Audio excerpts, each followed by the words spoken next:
This is it, folks. We are getting into the final matchup of the day and of the stage. TookTheKids taking on Gaimin Gladiators, and this is an important one, Cookies. We'll start talking about TookTheKids because they're going to be looking to fight for it and secure that #1 spot for stage 2. I need an epic zoom in on me. This is a championship moment for Mr. Biblical and his team. If they win in regulation, okay, champions, they did it. I would never have imagined. I'm sure you wouldn't have either, viewer. But yes, Mr. B, highlight player, highlight IGL of the stage, standout, Gavini, the new name Rookie of the Year. I'm nominating him right now. Yeah, so many good things to say about this team. But all they need is a regulation win. Easier said than done, right? Right, guys? Yeah. Because if it's OT, they're going to lose on round differential. And that's what they don't want. So they need to win this. They need to dominate this sorry Gaimin Gladiators team. Ain't that right, Forceful? I mean, that's definitely what they have to do. But whether or not Gaimin Gladiators, for example, is going to be a sorry team, I think you got another thing coming. We talked earlier about LSR and backs against the wall. This is where Gaimin Gladiators are at right now. They're in the elimination spot. And if they don't win today, they will be auto-eliminated from Challenge League. We will not see them in stage 3. They will not pass go. They will go straight to jail, and they don't collect $200. So for today, what I'm looking at is I'm looking for a team performance coming out from these guys, looking for them to show up in any meaningful way. And because LSR decided to lose 0-7, they have round differential, so they just need to win. Just win. Whether it's OT, regulation, it doesn't matter. Just win, and you get to go to the relegation game instead of auto-elimination, and you have a chance to continue to fight for stage 3. Mm-hmm. Now, Cookies, the best part about TookTheKids, obviously they've been doing well. We all know that. You were just hyping them up. But they've been exciting while doing it. There are other teams with similar records that have been fun to watch. I mean, we all love enjoying Siege. You know, it's all fun. But TookTheKids, Mr. B, his play style with that team, every game is action-packed. It is. And it's action-packed in a lot of places. Mr. Biblical's team, I mean, they're comfortable playing you just about anywhere, right? I think I'm looking at their statistic. I know it's too early to be talking about maps, but I want to talk about it right now because I do what I want. They pretty much only don't like Skyscraper. I think any other map there, you better be prepared to take Mr. Biblical. And yes, it's been a magical journey, Brim. It's nothing short of the work of dreams that they've done this. So you just need to channel the inner chakras one last time. Namaste, hamana hamana. And pull out a victory today and become champions. You're right there.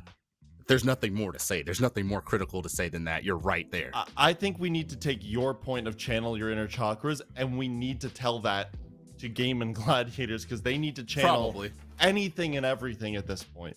I mean, good teams find a way to win, and good teams don't let themselves go down without a fight. And that's exactly what Gaimin Gladiators needs to do here. This is a must-win game for them.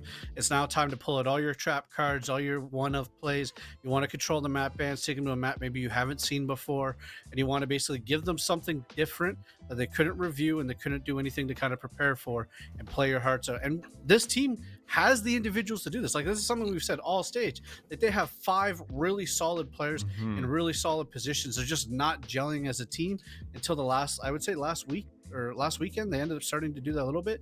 And then the biggest thing that they need to do is they need to play for their picks, right? Specifically on attack, they need to find isolated roamers. They got to track down the Gavinis. They got to find where Packer's hiding. And if they could find these guys and track them down and kill them with proper drone work and coordination, I think they have a chance at winning their attack rounds, which is something that they've been struggling on as of late. Maybe they find a way to win, Cookies, by bringing them to Skyscraper then? Is that at all a possibility? What if we actually see it? Highly unlikely. Well, thanks for Buzz Killington for that one. As I just said, reality TV, aka TookTheKids, aka Mr. Biblical's team, loves to ban Skyscraper, and yet again they did it again here.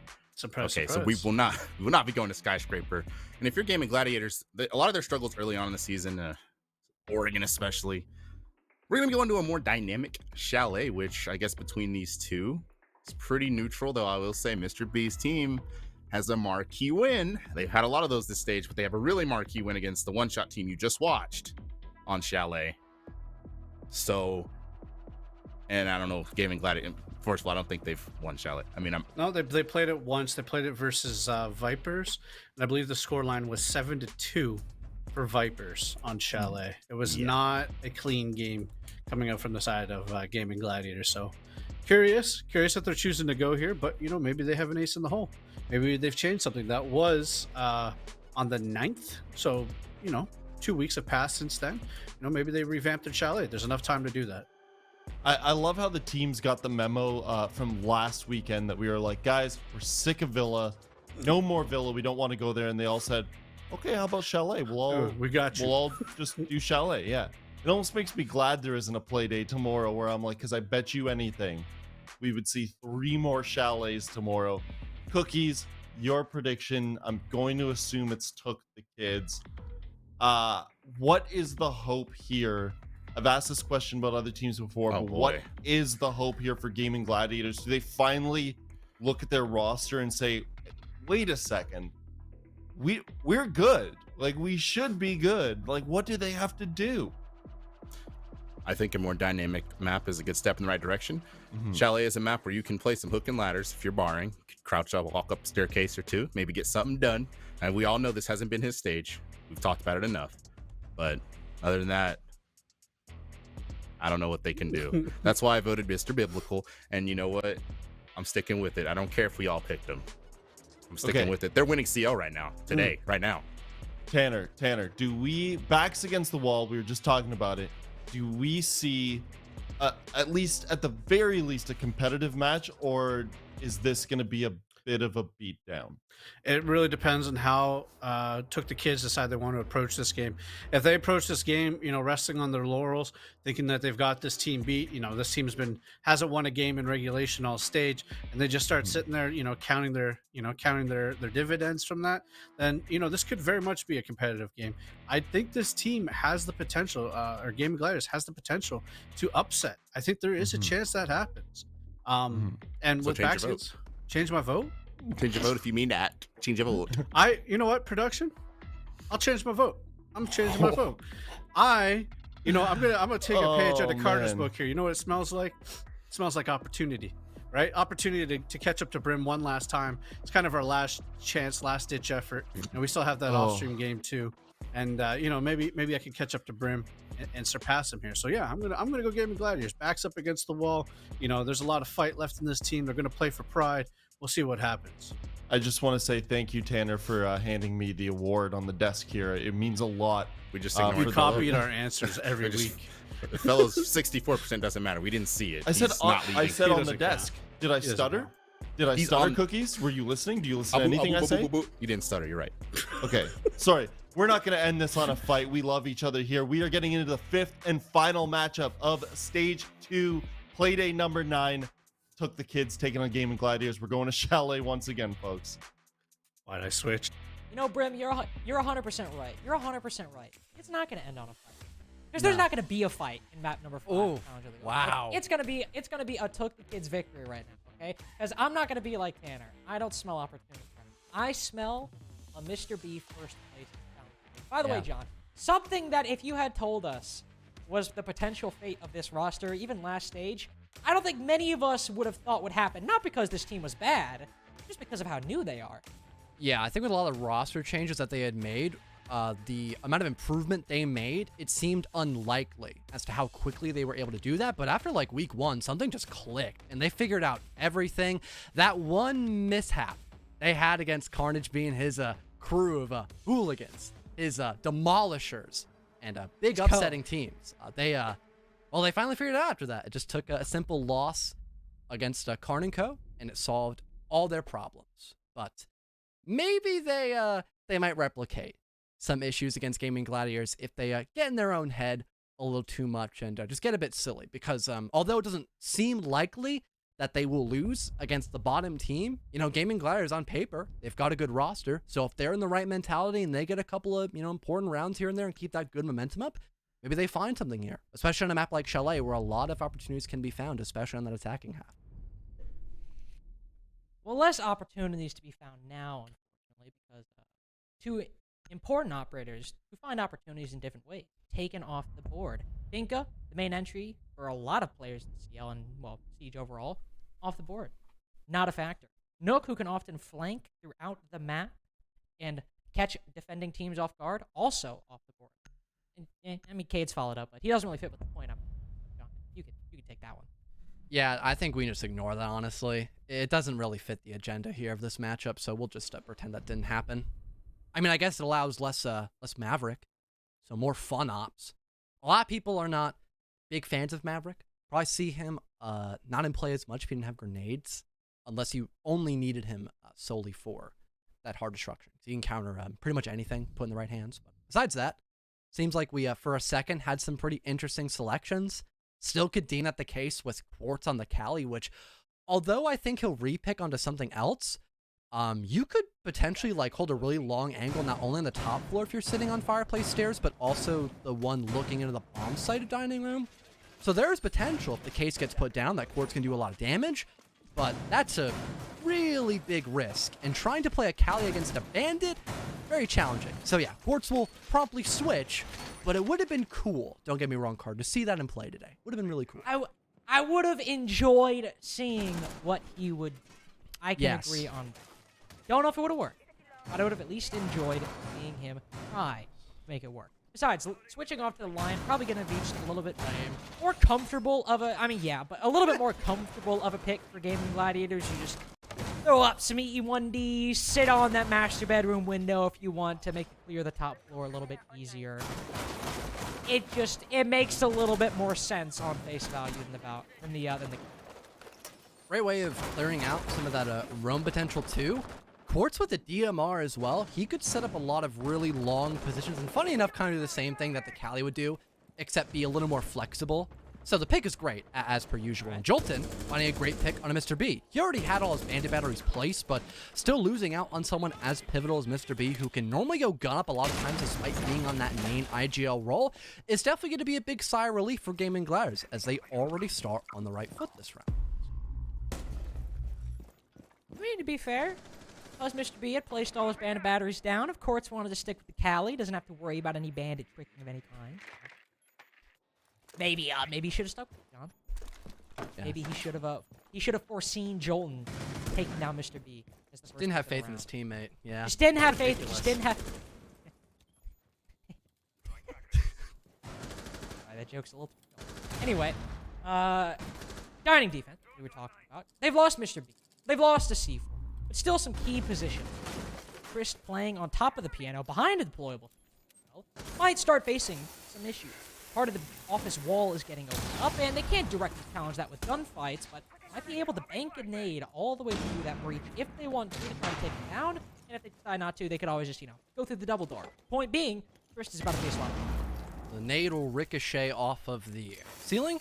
Gonna break both the bandit batteries, so Rudy can just get this back wall opened up with relative ease. Still haven't worried about Packer with those 3 toxic smokes, so it's not going to be all for free once he decides to enter in the bomb site. But besides that, still having TTK with a pretty strong presence on this top floor definitely allows for some hero plays to go down, but at the moment, Gaimin Gladiators, they are just remaining passive, and they're really trying to make TTK make this first move since they're at the deficit currently.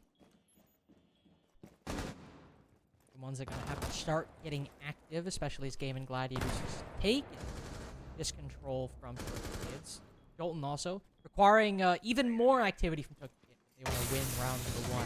Takes down Woos all the way in the back of the site. Rudy holding a long angle as well to take down a third player, not in the back of the site, but in the back of the entire first floor behind even the rest of the defense on the middle floor right now. They know he's there as well. They have the angle, they have the intel, and he finally gets the kill on that player. Packer now rotating up, both him and Trist lose a lot of AP in the process, but it's successful for Trist and successful for Packer. 2 players from Guidance Gaming Ball. Trist has the ever so powerful vertical hole. Quartz gets the kill, but it comes a little bit late. The Fuser now dropped inside of the site and 10 seconds remaining. Only Quartz can cover Jolton if he goes for this plant. But instead, they go for the kills, and the smart decision in the end, a 3K for Jolton as Gaimin Gladiators are able to just barrel on through and recover from losing that diffuser. Yeah, since Packer had 2 toxic smokes, denying the plant could have been very easy, especially if no one's really actively watching. So the fact we had Jolton just kind of spring up and to start charging at Packer, although it seems really dangerous because, the smoke's weaponry is going to favor him at closer ranges, it was the correct play. And altogether, trying to set up for that execute was really well done by Gaimin Gladiators, acknowledging that the only main issue, since they had top floor control for the most part on those key angles, they just had to worry about the long lines of sight, like someone trying to play from trophy stairs to stop anyone from hopping into the bomb site. Rudy able to stop that pretty effectively. Then he went into the bomb site trying to get that defuser down, and because eventually someone was able to trade him out, killing that player up above, they could reset, still go for the post plant, and be in a good spot during that 2 versus 1. And it really all started with a good, pace of having Jolton win that entry kill at a really good time frame. Finding 3 kills overall. The first 2 and then the last one as well. It just allowed a full-fledged stride to go down by Gaimin Gladiators, and it really just seemed like they were in the driver's seat a majority of round number 1. Let's see if they can enter the driver's seat in round 2. They're bringing some operators that make opening up the car door, so to speak, a little bit easier. Jolton moving to the Ying specifically. Talking about, in case you needed me to explain that to you, the Candelas can always make a slow attack at least potentially quick. Still requires some effort. It's not just a one-button win machine. Oh no. Huh. Oh, how did that even happen? Was he trying to pre-fire the trophy window? Maybe. Seems a little weird to be pre-firing with a DMR. Well, he hit something at least. Yeah, he did. Yeah, he did. He did hit something. Not the intended target, but a target. Well, changing topics entirely. John Gaimin are going for a light break here. Mm-hmm. And most certainly are. No Ying to do it. No Ying to help.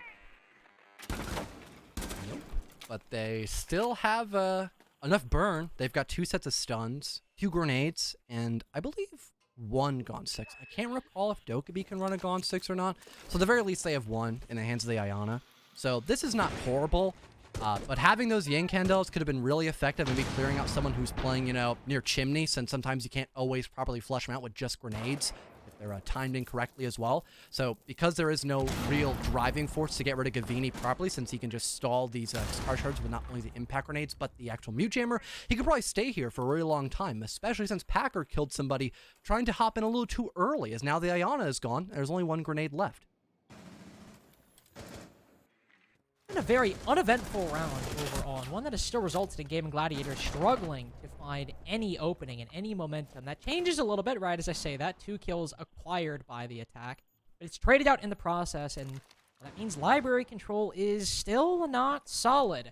Vertical holes made by TookTheKids. We're looking up through the floor. They took down the forts, and if Rudy's not careful, they might take down him. He's made it into the window, though, and, well, hasn't died. That means he can hold the angle on that hatch, and if Packer does get aggressive inside a stock, it might be the Hibana that finds the kill instead of the mute or the stock player, as fortune always seems to have it. Top floor control now established by TookTheKids, but with the sledge gone and no breach charges on the board for Gaimin Gladiators, can't open up any of these holes unless they want to start shooting them open. Part of the hatch is opened up, but that was all Rudy had remaining because of how many X-Kairos were burned by the Wamai in trying to clear out that chimney position. So they have an angle, but one that really will not be impact, especially in the 2v3. Both these players have to start moving down to the bottom floor. Gotta, if they want to get this bomb down, well, move quick. Only 15 seconds left. We'll start pushing up towards stock. Packer's not looking their way. He does spot it. Arrow gets the kill, but Rudy walks right into the shotgun's blast. 2 shots from Packer, 2 kills for Packer, and 2 rounds now. And potentially for TookTheKids if they want to continue. We'll see. And honestly, if it was anyone except the Ying that had been accidentally TK'd, that could have still been a round win for Gaimin Gladiators. At one point, it didn't look all that horrible. They found a couple of exit kills when TTK were beginning to, rotate down in the first floor because they knew they didn't really need to hold the top floor for all that much, unless they were very confident in taking 1 for 1 when you already had the main advantage. That's just unnecessary.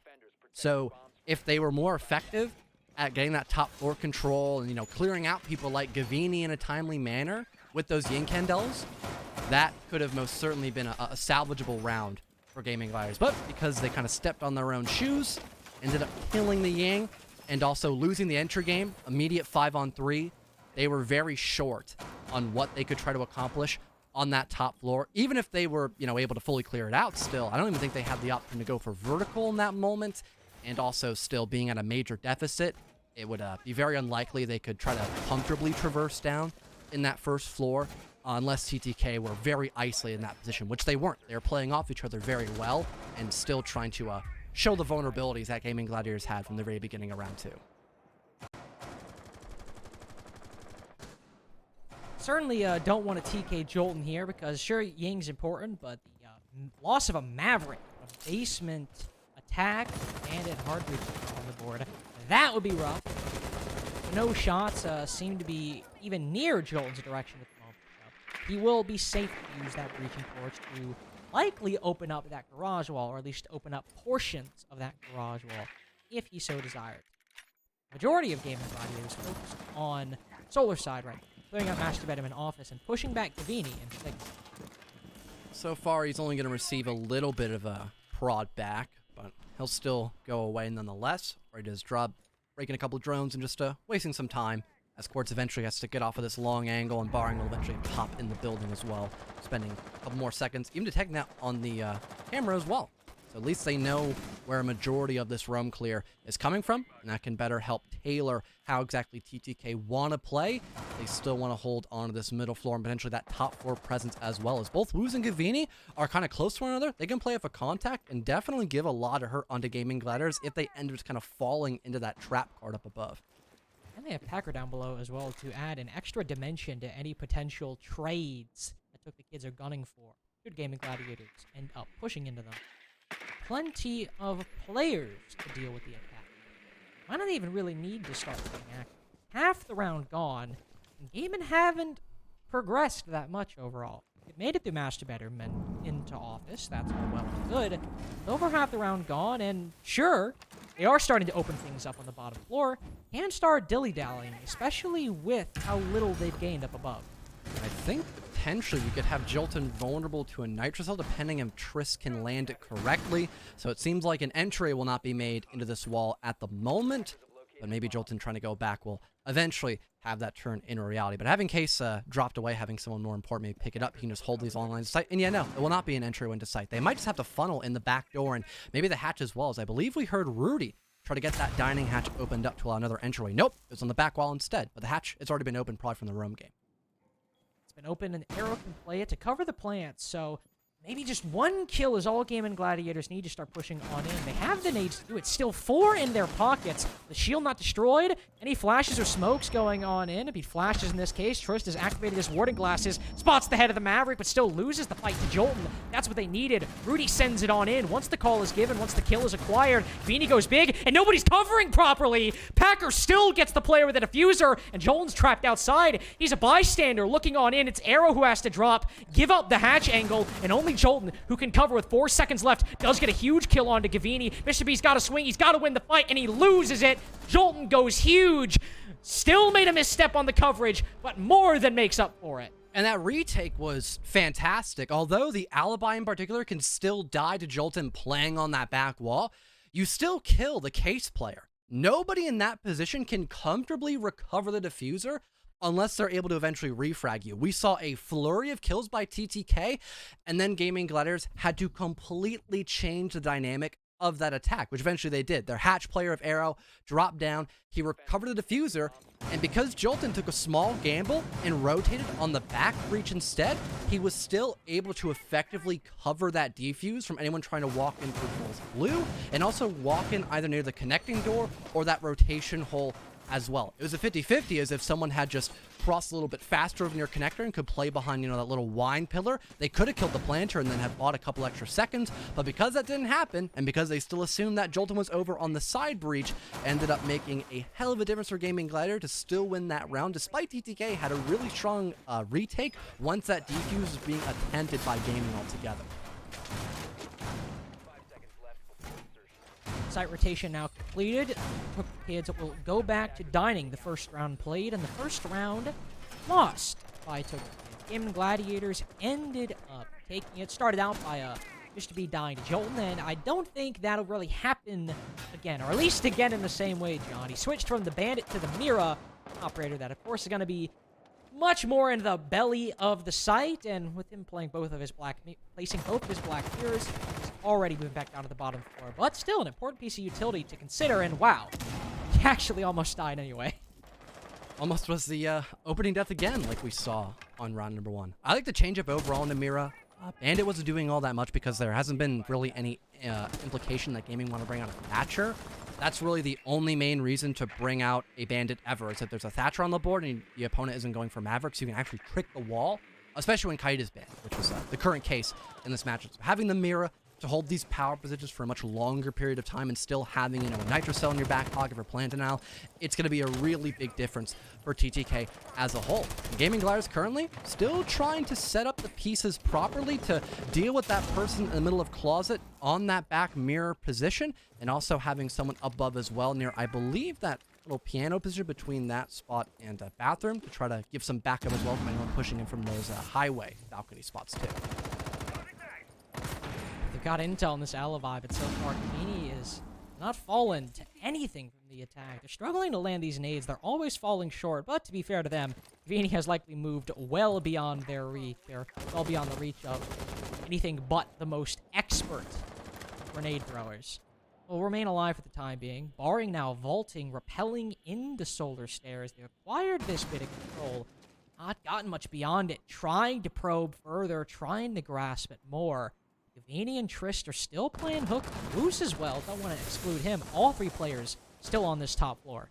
And because Trist, or pardon, Gaimin actually was able to fall back earlier, he was not susceptible to that rappel play over near Master Window, so he can still be alive and well to back up the rest of his teammates if need be. Trist falls back at almost the wrong time, still alive, but eventually gets shut down by Barring, the first entry for the Ayana, and the first death overall in round number 4. First death, but Trist is sort of the sacrificial lamb. He doesn't have a lot of active utility that needs to be alive for the remaining 45 seconds, and while he dies to Barring, the other 2 players rotate back. It's a 5v4, and Gaimin Gladiators have vertical control with only 30 seconds left. Missing their C4, and, well, I was going to say they have the smokes or the potential of some close quarters engagements. Packer goes down. Gaimin on this top floor, that's what needs to succeed. He finds 1 kill onto Jolton, but he's got to find 4 more to win round number 4. Already getting the bomb down. No hatch, unfortunately, for Gaimin to look down through. The vertical holes, to be sure, but now the bomb's gone down. Everyone rotating off to their post-plant positions. He spotted one inside of the site and put Rudy down to low HP as well. That's 3 players from Gaimin Gladiators, all on reduced HP. Still, even then, 4 players to deal with. A very tall task. The new pickup inside of Stage 2. Last game as well, and, well, last one out. Timeout called by Mr. B as TTK bleed another round. Really well. Timeout at the very least. You still have the option to get 2 more round wins on your defensive side, which is overall not a bad half at all when you're defending on Chalet, so not the worst decision altogether. And although TTK held that top floor for a very good chunk of time on that round, the fact that the team play was still spot on for Gaimin Gladiators, they all just kind of moved in as one big vessel.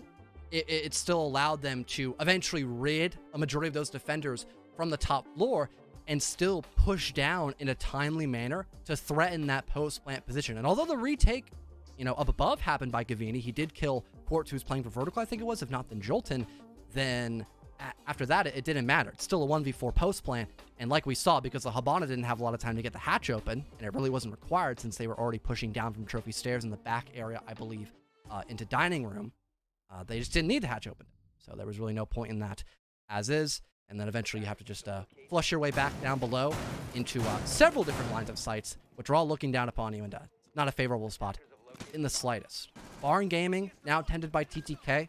Seems like they have a pretty standard setup as is for that. A couple shields they can place, or at least 1 shield up above they can place in your top blue, and still a lot of other aggressive spots they can locate. I'm wondering if we're going to see Gaimin Gladiator up to bring out the Ying once again, because I don't want to say technically it didn't work. Like, they lost the round, but Ying got spawn peeked by our own teammates. So maybe if we have the Ying alive to, help clear out those spots over near Tuni, for example, they could have a much easier time dealing with anyone playing up above. But with the lineup change, maybe Gaimin Gladiators want to opt for something slightly different. They might still want to go for vertical at a later point in time, but they also have the option to maybe try to lurk a little bit more on that first floor instead. They have the Maverick to do it. They can open up that stock wall. We have the, no Ying, unfortunately. We have the Twitch, which, maybe, hey, he can zap some ADSs, do what he wants, but nothing as explosive as those Candelas, nothing as exciting as those Candelas, unless you find a map line opened up in Garage or in Stockwell later on to be the pinnacle of exciting gameplay in Rainbow Six, which, to be fair, it can be very impactful, especially if packed. Who am I to judge? You do find Woos, or Gaimin Gladiators find Woos down in the basement, take down 2 drones in the process, and is freezed by an E1B, but there's nobody capitalized off of his cessation in movement. He moves over to blue stairs instead, and is now basically 1 step away from the site. The first minute is just about ended, and Gaming are still just taking the right steps to get their way in through blue. Barring eventually does that and begins to try to drone his way up over and towards the stairwell itself. Pretty decent map control gathered up by Gaming, but the only major issue they might need to worry about is maybe having some of that verticality used against them on the top floor. But as of right now, they are doing quite well. Once again, scoring the entry. Barring lands a fantastic nade, and Woos will fall. Someone most likely needing to take his position to make sure that blue stairs isn't just up for grabs by the offense. Oh, an active intel on one player creeping down into the basement, and somebody right on the opposite side of Wine Wall to capitalize off of it. A 2-piece for Barring in the first half of the round. First Woos, now Trist, the 3v5 is to try to think their way out of. Well, they still have plenty of time to do so, at least in terms of thinking, but more or less that's probably going to favor Gaimin Gladiators. Their intel game has been fantastic so far. Still having those Geminis along with Lion Scanners active, they could really put TTK at a standstill to make sure Gaimin Gladiators can get even more map control and power positions without really having to worry about anyone trying to instigate them at those current times. Barring and Courts both still have nades as well. Get some kills, not even by taking gunfights, just playing it safe. You know, tossing one down into stock, tossing one onto blue. But there is no stock player right now, I think. Mr. Beast is kind of running around the middle of the site. And Packer, who was playing there before, is also inside of games. Might just be giving up the double window and playing for the post-play, playing for the retake. Trying to deny it. Different angle. 30 seconds now, and the utility blind everyone or distract everyone inside of the site. Coming through. Barring gets his 3rd kill, takes down Mr. B, but oh no, Arrow dies to a frost mat. Not the play you want to see, but thankfully Rudy and Barring are here to still make things comfortable for Gaimin Gladiators. Go to revive Arrow, and revive him they will, but oh no, John, I don't like the way this round is trending. Rudy goes down, and they do get the bomb down successfully. Jolen's got to win this fight on the coverage, and thankfully, he wins it. Puts all of our hearts at peace. Unfortunately, TK does not make the timeout seemingly worthwhile at the moment. Major change up altogether for Gaming and just their play style. I harped on them a lot for not necessarily playing for themselves, but just playing by themselves as is. And in general, for this matchup, we've seen much more coordination by them. You have someone actively fishing for information with those cams being played for the active flank watch. That netted so much potential and so much damage for Barring, as is not only finding the entry off some really good information from his own hands, but also being able to find somebody out on that flank cam that I had just mentioned. On top of that, everyone is actively pushing together to make sure no one can try to go in any nasty, for example, other flanks from Snowmobile Stairs to kill that person trying to walk up blue, and everyone just at the exact same time, all in the same wavelength, essentially, work their way back up above. They understood the importance of keeping that top floor control as well to make sure no one could try to stop the planter from the hatch. So they had Jolton actively watching that. People were pushing in not only from the bar site, but Gaming as well. I mean, everything just worked together. And for once, really, Gaimin Gladiators, they just look like a well-oiled machine because everyone is just doing what they're supposed to do in this matchup. Of course, it is Chalet attack. It's expected to get 4 rounds. But the way they've won these 4 rounds has just been clean in the action. Sure, maybe a mistake here or there, maybe a bump. But as you said, that last round, everything went according to plan. Though, in large part, thanks to Barring on blue stairs inside a basement. But everything went off without hitch, seemingly, for Gaimin Gladiators. Or a hitch that wasn't accounted for in the plan at the very least. Still some players inside of this. Woos and Trist here, 2 rounds in a row now. Barring not concerned about them. Instead, he's pushing Library with the rest of the gang. Trying to put some nades and some utility onto that chimney position to weed out Gavini and either force him back or force him into the grave. Sometimes you flat out see people maybe hop in through that main balcony window once all the util flies in, expecting someone to go in through Library, and they have their backs turned. but we're still waiting on that eventual setup to go through. No mute jammer to stop these cars charges, but the impacts are still there by Gaimin. Mr. B, though, he might not be up above for all that much longer. Very low in HP, has to rely on this shield quite heavily now.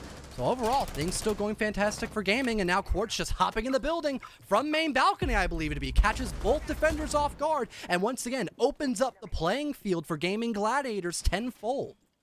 Now, like you say, sometimes players just vault in through that double window and take the control by force and by gunfight, not by utility. Exactly what Quartz does there. Takes down Gaimin and catches the already weakened Mr. B completely off guard. C4 goes out, though, and Quartz just barely escapes with his life. Breach charge met with C4, but Quartz escapes the explosion of either of them. Don't know the exact verbiage there, but either way, Quartz is alive and still a 5v. Still having Triss playing rather aggressive, has a yellow ping to help him out, but just cannot land the shots. The half wall being a little bit too much to deal with against that player. Still, though, a couple of key locations being guarded relatively well by TTK, but once again, if we have Gaimin Gladiators just play precise and play for that trade game, they should be in good shape, but look at this flank being attended by TTK. What a play by Packer to equalize! Takes advantage of the complacency from Gaimin Gladiators. Woos gets a third. Jolton cut down. Rudy down by a frost mat as well. How things have collapsed. Slipped through Gaimin Gladiators' fingers. Barring gets a 3K to open up round 5. Now he's got a 3K to close out round 6. Packer finishes off his freebie onto Rudy. Barring knows there's one on the top floor. Finds the Jaeger. Loses some HP to Packer. But he solidifies his incredible play on the top floor with a 4K overall. And TTK refusing to let Gaimin Gladiators get comfortable in that position. They were still setting up vertical. They were still looking for players that might be a little overexposed in that first floor to maybe work some extra kills and make that site presence even stronger when going in for the defuse. But having both Packer and Ruse, I believe it to be, to go up above, if not Ruse, then Triss playing on that top floor to guarantee they can still keep that second floor in their back pocket and maybe even stop the plant through the hatch if need be. It made a tremendous difference from round number 6, in comparison to round 5. It put Gaimin Gladiators' heads on a swivel, and they still died to a frost mat too, funny enough, lessening the odds even more than what we had expected as is. I'm really shocked that the frost mat, out of all things, worked. Not even Packer just walking up blue, because he had the element of surprise. Gaming, they already knew there would be a frost mat there because someone got down to it the last time, but yeah. I digress. All the pieces of the puzzle just slowly fitting together for TTK. At the very least, they get a relatively default half, 2-4. Not the best, but also not the worst, considering how well Gaimin Gladiators were winning those rounds in the first half. At least they ended relatively okay, that being for TTK. And it's also the only round that breaks with the trend. TTK lose the opening duel, as opposed to all the other rounds where the person who wins the opening pick ends up winning the round. And John, we don't have to look very far to see what transition and change in the mid round is that victory. As you pointed out, afterwards. First sight for Gaimin Gladiators is Baron Gaming. And to talk about TTK, well, they're taking it a little bit differently. We have an Azami on the board. We have a Jaeger playing all the way up inside of Library. And we also have a Mira to help this top floor extension. A lot more utility available for the attack. And Jolton gets away from that position. Baring goes down early on to Gavini. Have that utility, but one of those key players is now gone. Major kill altogether, especially with Baring on the DM mark and hold a lot of really long lines of sight and try to put down a lot of damage and for the most part, slowing down people trying to take that top floor. Great usage of the Rotero drone to break 2 separate keeper barriers at the same time, but the mirror window is still up and alive. But as I say that, I believe Triss on his Twitch drone, destroys it from the back lines, working his way up Fireplace Stairs, and now this top floor presence is slowly but surely getting weaker by the second. Even more Rotero drones flooding on in. Mr. B has one more to use if he wants to. On the flip side, Arrow, well, never mind. I was going to say still got some key barriers to put down, but might have just been his last one used, and it's very quickly destroyed. One still remaining, but beyond that, Arrow's just going to have to make use of what already exists. Packer hops on in, just barely misses the Azami, finds Jolton instead. The Jaeger trying to get aggressive from below, ends up falling to the LMGE. Arrow stands alive, stands against the tide for the time being.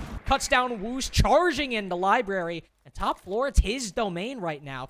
He's on 1 HP. He could fall with even a small gust of wind, but he's held on. And if he can just do it for 15 to 20 more seconds, that could be all Gaimin Gladiators need to get their first round on the defense. Or it's also inside of Dining. Somebody knows where he is. They're watching right now. It's still Triss who loses the majority of HP during this engagement. Likely be a reattempt by the Twitch. Of course, he's not biting. Well, he finally does through the wall as Triss flips on around. It takes down Arrow. He was already on death's door. We weren't really questioning whether or not he would die at some point. We knew he would. But Quartz got the more important kill. Took down the player in the center of the chaos. Now, if Mr. B wants to get that bomb down, his only cover is Gavini, who's 1 bullet away from death, just like Arrow was a few seconds ago.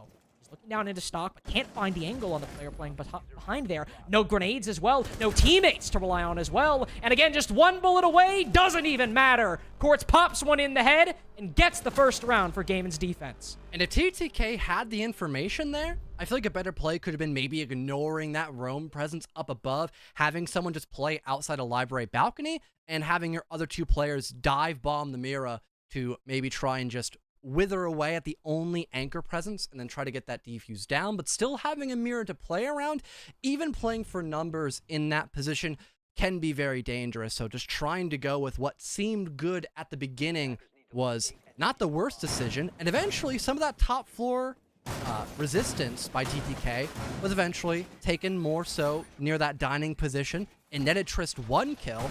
Eventually he got wallbanged though by Quartz, and having him relatively active to play around the Mirror's position, all the information that they were giving to Quartz, it helped eliminate Mr. B before he could get that defuser down, and it forced Gavini's position outright as well to be pretty much just non-existent. He tried, you know, quickly working his way back down below, but it just was a little too late. And now Gaimin Gladiators, they look pretty close to maybe securing match point against the top team, or one of the top teams at the very least in Stage 2 card. If they get this one round, this one singular round, TookTheKids cannot get first place in Challenger League. For TTK to get first, this needs to be a regulation win. They need to win not just 3 rounds in a row. They need to win 5 rounds in a row to get first place in Challenger League. And if they don't, that's it. They'll still be a top team. It won't be first. That's a small difference that makes a hell of a lot of a difference in the end. Mintel gathered on some Gaimin Gladiators players early on. Gavini will move into trying to capitalize off of it. Quartz is trying to keep him guessing. He's rotated all the way down to the basement to force them to drone him even more. Well, so far, 40 seconds have gone by. TTK still trying to deal with this player over near the chimney. They have info on him, but will the timing be correct on this util burn? Seems like it, as Jolton just completely falls back. Gavini winning the opening duel once again as Quartz is now gone, so less Kiba barriers altogether to deal with in round number 8. But still, that top floor presence is not completely demolished. You still have people sacked up all the way in the back of offices, and I believe someone over near piano as well. But still, a step in the right direction for TTK, especially since so much is on the line for them currently, like we had both mentioned. And not having to worry about those Kiba barriers, blocking doorways, shutting off angles. I feel a lot more comfortable to move into this top floor, even though there's still 2 players they have to deal with. Arrow on a long angle, Barring playing a little bit closer to the doorway, getting shocked by a Twitch drone. Bit lower HP, I guess, soften him up a little bit for the oncoming gunfight, but not anything substantial. Much more work to be done by TookTheKids through the top floor. Even though they've opened up the breach on that bottom floor, that's an important step taken early on. Now they can fully direct their attention to anybody on the top floor, at the very least containing. At least just holding those light angles to make sure nobody can play for vertical is a good option for TTK nonetheless, especially since they don't have a lot of time left to actively push back Gaimin Gladiators from that top floor position. Packer trying to roam around from the backside, catches the feet of Jolton. An important gunfight is won, and Triss follows suit on a Rudy. 5v1 now. Mr. B can get the bomb down, and Barring, I suppose, has retaken the top floor, or at least a portion of it. We went into a post plant. TTK have the bomb down, and Barring has to decide how he wants to win what seems to be an unwinnable situation. Makes his way down library stairs, and Sledge seems to be the one to be his undoing in the end. He'll survive for a couple seconds longer. Does spot 1, but it's a flawless round for TookTheKids, denying Gaimin Gladiators that match point. John, here's still the thing. TTK got their round, but if Gaimin start losing the momentum, they still have a time. TTK don't. I'm worried even if they start picking things up, without that opportunity to pause and let things relax, it's not going to be easy to stop. The odds are definitely stacked against TTK as of right now. One more round win for them, and that's probably, you know, the signal for gaming to be like, all right, let's just calm down, like Mitch, take their breather, and then get back in the right direction. Yeah, just, you know, figure stuff out. Get that last hurrah as a proper victory. So far, things have looked very proper for them overall. For TTK, besides that one round, they have looked very disjointed as a team, and that has caused a lot of their, you know, star-studded players to just outright not perform. Mr. B's not having a good game as of right now. Wu isn't doing all that well either. Really, it's been Packer and Gavini putting in the most numbers, and Gavini so far has just been middle of the pack. He's been doing good on entry so far in the second half, don't get me wrong, but his numbers overall don't look that convincing, and we just need to see more active team play together, especially if you're not going to have, you know, those X-Factor plays be chipped in at all. When you have people like Mr. B and Wuza just not doing all that much in the greater scheme of things, besides just doing their regular job of, you know, getting walls open and whatnot and setting stuff up for the execute, which is great as is, but normally TTK, they rely on the fact that anybody can step up when needed to most, especially in that fragging department. The MP goes out, stuns the jammer, and Raj Wall now opened up. Snowmobile, not ripe for the taking, but it's on its way. They've opened up angle and now start focusing their attention on clearing out some of the roamers, putting off the rotates like Chris is doing right now. He's opened up big garage, opened up the barricade. He can see if anybody goes down West Main, and actually, unfortunately for him, I think one manages to rotate across. Nope, actually, he's still on that. So still an opportunity for Chris to get the opening pin.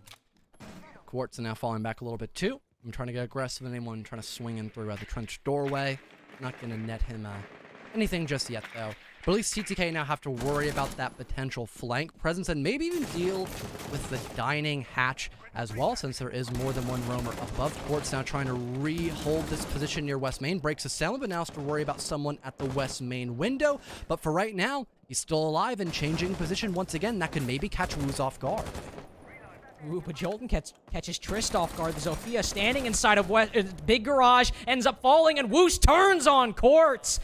Fortunately, a whiffed engagement by the Malusi gives what could have been a 5v3 a very good opportunity taken by Gaimin Gladiators. Now 4v4, even though Woos is very much worse for wear. Oh, Gavini almost landing a wall bang onto that mute jammer. If that is not landed correctly, we might need to see Wu try to change his position or Packer either just to make sure they can break that jammer and allow a new entryway into the bomb site, but still having to worry about that hatch presence. It might be all for naught if you can have someone just sitting at the top of dining waiting for someone to walk in. Nade goes on in to try to allow the summit charge to open up. It lands. New holes created on the wine wall to allow any of these players to view on in. But bam, look at that Kiva barrier. Just stops it right up. Nothing now to look on through into wine because of Barin being able to survive on that Azami. TookTheKids now know there's a player inside of dining at the moment. They're worried, or at least I'm worried about them getting tunnel vision. Not that they have much choice. They know there's somebody upstairs. They want to push on in. Can't really just let them be alive. They just push on in. Don't deal with them. Things like that can happen. Rudy takes down Packer upstairs, and now if TTK want to just send it on in, we'll have to deal with vertical and horizontal pressure. Walk in, nobody in blue. They've cleared one angle. They're starting to creep on up. Mr. B plants in the off spot, but he's the only one left, and he falls soon after. In one fell swoop, not even the match over. Gaimin Gladiators rip the first place position away from TookTheKids. At least ending out the Playday and overall the whole stage with a pretty important bang, at least gatekeeping TTK from that spot that could have been oh so important for them in overall standings. I think they still will be pretty close in that top 4 position, but they really could have gone the distance and have started out in a pretty good position as is. Moving to stage 3, it'll be overtime for them, potentially if they can win 3 more rounds in a row, but even then, it just seems unlikely. Gaimin Gladiators have had a very good read on TTK as is. And I love the fact we didn't see any over-aggression on that roam play in the middle floor, besides Rudy killing Packer, who was just out in the open in a fireplace trying to walk down Snowmobile just to cause chaos. At least having that looming threat throughout the entire round, that means someone has to just either watch the flank the entire round until you get into the site properly, or you have to give up holding that spot, allowing vulnerabilities to be found by the defense and also allowing them to go on those massive plays. It wasn't even Rudy do a lot of heavy lifting on that round except for killing Packer. It was just barring. As TTK, low on options, they had to charge in the site blind and were just trying to get as much control of the bomb site as they could. And I guess in the midst of all of that chaos, they forgot to have someone watch blue and allowed Barn to go huge with a 3K. And now Gaming, they've got a 3-round advantage once again. And one more clean round like what we've seen for them throughout the entire best of one, they win the game. D, just one more win on a bar defense like they did in round number 7, and that's a 7-3, and you just upset TTK. And, well, I'm sure we'll talk about later, also make things a little bit rough for LSR as well. But that's not to talk about right now. We gotta see how Gaimin do. Will they close it out, or will TTK fight back, be good sports in this situation?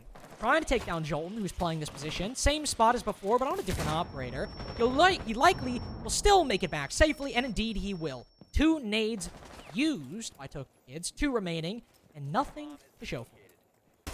Oh, except just a lot less likelihood, or even smaller likelihood, pardon, of winning this round, at least in a clean manner. You know, it's still a 5-on-5, minute 50, anything can happen.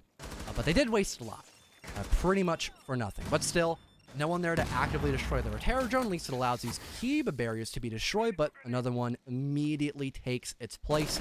Mr. B now having to waste even more resources dealing with this problem, and now Jolton's here to assist the Azami as well. Still pretty much a standstill for TTK, as they have found pretty much no openings that they can actually, work off of in this next minute 20, except maybe someone maybe getting a little bit aggressive over near the main balcony, but so far, only a couple nades have been sent. Yeah, just a couple nades, a Twitch drone now, sacrificed to the utility gods. Again, nothing gained just yet. Creeping up to it, though. Getting close to the line. Jolton on lower HP. Somebody outside of library window. It's not Jolton there. Barring. He gets the first pick. Takes down Tristo. The Packer and Gavini both fight back. Mr. B gets his first kill of the entire match. And as a result of, well, some effort by the rest of his team as well, TTK have a man advantage. Have something they can capitalize on, that they can build off of, and move forward. Woos also, whether he knew it or not, just had an angle on a player rotating around inside of dining. Of course, if you weren't paying attention. Slips by him. Understandable. The angle wasn't advantageous. Wasn't fortuitous for him. It allows Quartz to start moving up main stairs. Start moving through the barbed wire. Maybe even find Woos on Heaven right now. We'll just have to wait there for the time being. Maybe fed what little intel he can, but Woos anticipates it. That intel on that spot as well. Fully read into Quartz's play, shut it down, put him to 1 HP. Now Packer's on cleanup duty at the moment to make this a 1v3. With a couple well-placed shots, he makes it so. Rudy gets some as well. Takes down Woos, might be able to still win this. Oh, a well-placed shot. Only 3 seconds left. Mr. B has to go for the kill. And no, he commits to the wrong angle. Gaimin win an upset victory. One that didn't matter much for them, but mattered so much more for TookTheKids. And do you know what that means for Gaimin Gladiators as well, Carter? That's true, actually. It does mean quite a bit for them, John. Up in 10th place. They're no longer bottom of the barrel. Their final hurrah, it paid off so well for them. They have a significantly better chance of staying in Challenger League for stage number 3, but I can no longer say that for LSR, as they are now that last place team once all the points get distributed correctly at the end of Playday number 9. A valiant effort done by Gaming, and I mean, if they had more games like that one that we just saw throughout the entire stage, they'd probably be in a significantly better spot. That was the number 1 team currently in stage 2. And they essentially butchered them. They revealed all the weaknesses that they had today, and it allowed them to find so much success, not only on the attacking side, which is pretty common. It was a relatively, simple 4-2 split for Gaming, but also transitioning over on the defense, playing trades well, keeping important parts of the map throughout the entire round, and playing off time really effectively, too. We saw a lot of rounds where it was like the final 20 seconds, 0-0 in that last round, and Mr. B made the wrong call on a 50-50 gamble. Just burning out the seconds like that, it made a very big difference for Gaimin Gladiators. And honestly, good stuff overall for them. They deserved that win, and I bet Tanner is smirking that CJ spoke up and called him out on saying gaming have a chance on that win. Tanner, pulling a Tango showed it for a split second, but we saw it. Thank you, Preston. We saw Tanner, the small Gaimin Gladiator logo. We saw the orange. Tanner pulling a brimstone, copying one of the other members of Talent and benefiting from it. But anyway, that is it for John and I in Stage 2 of CL. But it is not it for our analyst death. And as we talked about, as we hinted at, there is a hell of a lot to discuss. Not only in what this means for how Stage 2 will end, but what it means going forward in between Stage 2 and 3, how things might look in the final season of CL. That's enough for John and I. Brim, CJ, Tanner, break it down. One match today. No. Not today. All stage that you had told me an upset would happen. I would not have guessed this one. Tanner, I'll let you talk in just a moment. You're memeing won you around. I'll give you that. But I thought if Gaimin Gladiators, Tanner, were gonna win, this would have been grinding it out deep into overtime if that was gonna happen. But they showed up, and they showed up as the roster we've been preaching them as all stage long, going like, what's going on? I mean, they just look so solid today. I mean, Jolton specifically, he was just not going down without a fight. You know, Jolton, there were rumors that he might retire after this stage, and he was deciding, you know what, he's taking LSR with him. Shout out to Gunner for that nice reference, but he was just putting on a show. I mean, the first round he gets a 3K, he wins. Second round they lose because he got TK'd. Then the next round he goes huge in round 3 with Mav. He gets a 4K on plant coverage. It was just absolutely stellar. And then Barring showed up in a massive way at the end there. And the whole team collectively looked solid. It looked like, especially on the their attacking half, which has been their weakness all stage, they came up in a massive way, put up massive numbers that were basically allowing them to win rounds. And I would say, like, if Jolton probably didn't get TK'd in round 2, that was probably a 5-1 half for Gaimin Gladiators with how close round 2 even went. So just a great performance coming from them. This is what they needed. With this win, they propel themselves out of last place, which means they're no longer the auto-eliminated team that will, in fact, be LSR, and we'll talk about that more in a bit.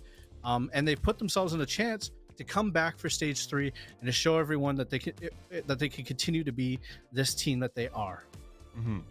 The other confusing part about this, and it is not to take away from Gaimin, because as Tanner, laid it all out, they showed up. Every one of them, they played amazing. But Cookies, we look at TookTheKids, and if Packer's not getting a 4K, they're not winning rounds. Like, what?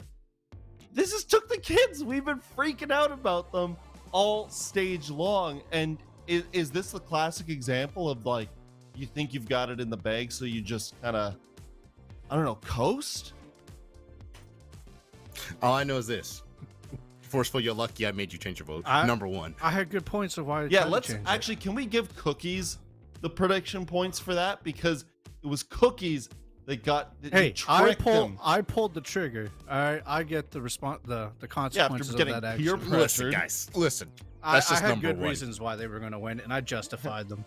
That's my win. That's just number 1, okay? Number 2, yes, Brim, they need to help Packer. Packer is trying to entry a Zofia, doing 360s, and there's people outside petrified. Oh man, he was doing the most.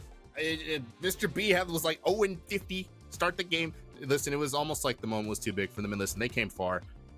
They've come a long way, and they're still looking pretty for the playoffs. Yeah, at the end of this year. So it's just because they didn't win this stage, it's one game. In this moment, maybe the moment was a little big today, just a little too big for him today. But I'm excited to see TookTheKids in Stage 3. Yes. Don't let today's performance take away from that. Well, you know what it does take away from TookTheKids, and sorry to continue to rain on their parade, but that game, had they won it in regulation, they would have won 12,000